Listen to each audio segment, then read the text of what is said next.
En die motor waarop ek werk is 'n Johnson 235 V6.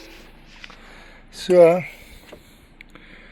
ons het 'n aftermarket petrolpomp hierop.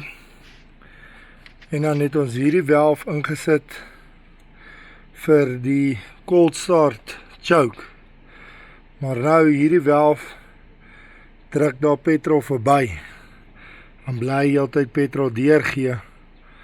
Dan bly die motor te veel petrol kry. So nou het ons 'n ander valve gekoop en gemodify. Laat hy hier moet werk. En wil nou wys dat ek die valve kry.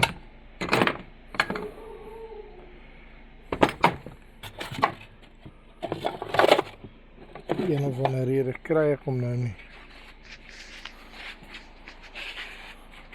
So ek gaan nou kyk waar is hy en dan wys ek julle gou.